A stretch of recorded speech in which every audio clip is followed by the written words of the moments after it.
اور تجارت وہاں کپڑے کو رنگ کرنے کا بہت بڑی ایک تجارت تھی، اور اس طرح یہ بڑا خوشحال شہر تھا۔ اس کلیسیا میں خداوند یسوع مسیح جب ان سے بات کر رہے ہیں، ان کی ایک بات میں وہ خاص طور پہ بڑی انہیں بتاتے ہیں، وہ کہتے ہیں کہ تو کہلاتا زندہ ہے، کہتے ہیں کہ میں تیرے کاموں میں، کہتے ہیں کہ میں تیرے کاموں کو جانتا ہوں، کہ تو زندہ کہلاتا ہے۔ کہنے کا مطلب یہ ہے کہ یہ جو تمہارے منسٹری کے پروجیکٹس ہیں، بڑے بڑے دکھاوے کی چیزیں ہیں، اور میں جب یہ چیز یہ سوچ رہا ہوں تو یہ صرف سردیس کی کلیسیا کا ہی زمانہ نہیں، اگر ہم آج بھی دیکھیں تو حالات اسی طرح کے ہیں۔ پروموشن، مشہوری کتنا ہے، جو انٹرنیٹ پہ کتنا ہے، سوشل میڈیا میں آپ کتنا پروموٹ کر لیں، اور اتنا پیسہ اور اتنی محنت کی جاتی ہے کہ ابھی بھی دیکھیں مشہور، اس سے خدا یسوع مسیح نے کہا تو مشہور ہے، تو زندہ کہلاتا ہے۔ زندہ کہلانے کا کیا مطلب ہے کہ تو اتنا پاپولر ہے، تیری ریپوٹیشن اس طرح کی پاپولر ہے کہ لوگ اشش کر رہے ہیں کہ ان کے تو پروجیکٹ ہی بڑے ہیں، یہ تو ان کے جو خدمتی کام ہی بڑے ہیں، بیواؤں کے جو ہے ان کی نگہداشت کی جاتی ہے، کوئی غریب بچوں کے لیے، اور اس قسم کے جیسے پروجیکٹ آج کل خدا کا کلام کم نکلتا ہے، اور اگر جتنا ہم دیکھیں وہ کہتے ہیں جی ہاں جی میں بڑی خدمت کر رہا ہوں، کن میں؟ ہاں جی غریب لوگوں میں بڑی خدمت کر رہا ہوں، اس لیے مجھے اتنے فنڈز کی ضرورت ہے۔ لیکن یسوع مسیح کی صلیب کی، نجات کی، اس کے گناہ کے کفارے کی، اس کے کلام کی، اس کی پاکیزگی کی، اس کی نجات کی، اور جس مقصد کے لیے وہ آیا کہ جیسے مقدس یوسف کو فرشتے نے کہا کہ اس کے ہاں بیٹا ہوگا، اس کا نام یسوع رکھنا، اور وہ اپنے لوگوں کو ان کے گناہوں سے نجات دے گا۔ ایسے کلام کی گنجائش نہیں، لیکن منسٹری بہت ہے۔ خدا یسوع مسیح نے کہا تو زندہ کہلاتا ہے۔ لوگ کہتے ہیں بڑا ایکٹیو چرچ ہے جی، مزہ آ جاتا ہے کہ ہوئے ہوئے ہوئے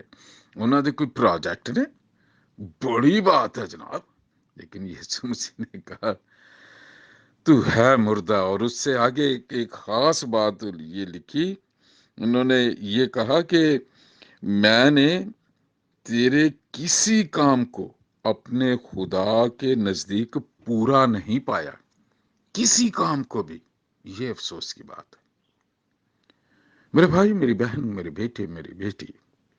سردیس کی کلیسیا کے نام یہ جو محبت نامہ یسوع مسیح نے لکھوایا ہے، انہیں یاد دلایا ہے کہ تم بڑی تیز دوڑ رہے ہو، اپنی طرف سے تم بڑی خدمت کر رہے ہو، بڑی روحیں بچا رہے ہو، لیکن اپنی روح کا ستیہ ناش ہو چکا ہے تمہارا، کیونکہ تم روحانی طور پہ مردہ ہو۔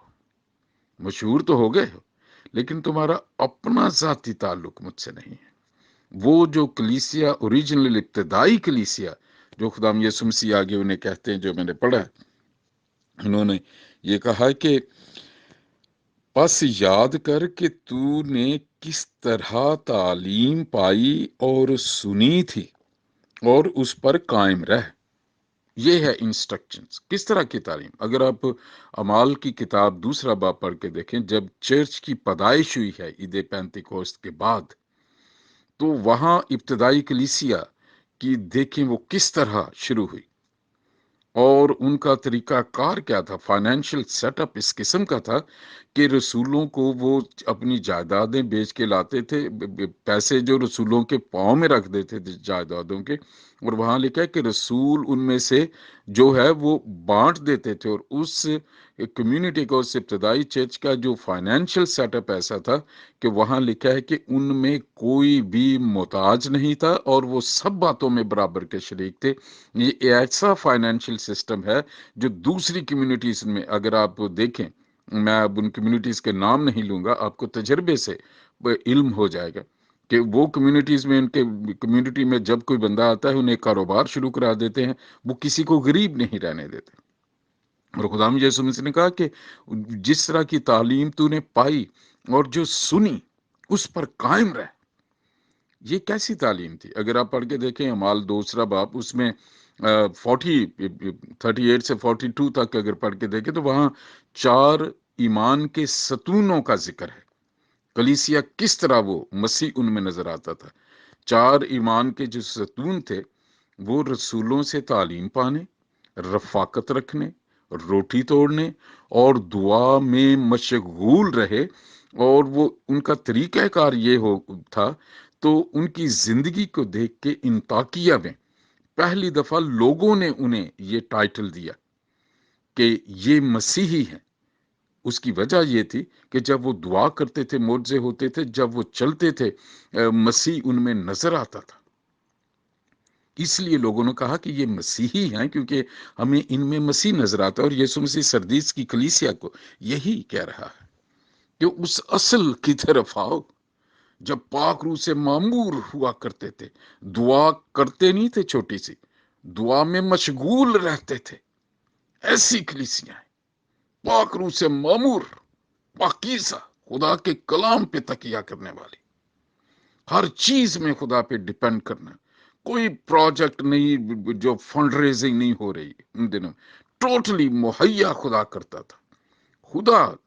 جو ان کو وہ بھیجتا تھا۔ اور یہ ہے کہ پاک روح کے وسیلے سے ان کے دلوں میں روپے پیسے چاندی سونے کا جو ہے لالچ ہی نہیں تھا، کسی قسم کی ضرورت وہ سمجھتے ہی نہیں تھے۔ وہ سمجھتے تھے خدا پہلے ہے، اور پھر خدا جو ہے اپنے وعدے کے مطابق مہیا کرتا تھا۔ اور پھر خدا میں یسوع مسیح نے جو ایک دوسری بات انہیں کہی کہ جاگتا رہ، یہاں لکھا ہے کہ توبہ کر، اور اگر تو جاگتا نہ رہے گا تو میں چور کی طرح آ جاؤں گا، اور تجھے ہرگز معلوم نہ ہوگا کہ کس وقت تجھ پر آ پڑوں گا۔ یہ جاگتے رہنے کی ایک تاریخی ریفرنس ہے خدا یسوع مسیح نے اس کا جو ہے دیا، کیونکہ یہ لوگ اس شہر کی تاریخ کو جانتے تھے۔ جیسے میں نے یہ کہا کہ وہ بڑے اوور کانفیڈنس تھے، اور وہ سمجھتے تھے کہ اس شہر کو کوئی جو ہے وہ فتح نہیں کر سکتا، لیکن اس کی تاریخ ایسے تھی کہ 549 BC قبل از مسیح پرشین کنگ سائرس تھا، اس کے زمانے میں انہوں نے ایک جاسوس اپنے سپاہیوں کو اس پہ معمور کیا ہوا تھا، جو نگرانی کرتا تھا، دن رات ان کی ڈیوٹیز کی تھی۔ وہ دیکھنا چاہتے تھے کہ کس طرح ہم اس شہر پہ قبضہ کریں۔ اور ایک شام کیا ہوا کہ جو جاسوسی کے لیے نگرانی کر رہا تھا، یہ پرشین کنگ کا سپاہی، اس نے دیکھا کہ جو فصیل پر سٹی وال پہ جو ان کا پہرے دار سپاہی ہے، اسے نیند آ گئی، نیند کا جھونکا آیا، اور جیسے ہی وہ ہوا اس کے سر کا پہ پہنا وہ اس نے خود جسے ہیلمٹ کہتے وہ گر گیا۔ اب وہ اس ہیلمٹ کو لینے کے لیے وہ سپاہی ایک خفیہ رستے کی طرف سے آیا، اور اس ہیلمٹ کو لے کے اسی خفیہ رستے سے شہر میں واپس چلا گیا۔ اب اس سپاہی نے دیکھ لیا کہ یہ خفیہ رستہ کون سا ہے جس سے وہ گیا۔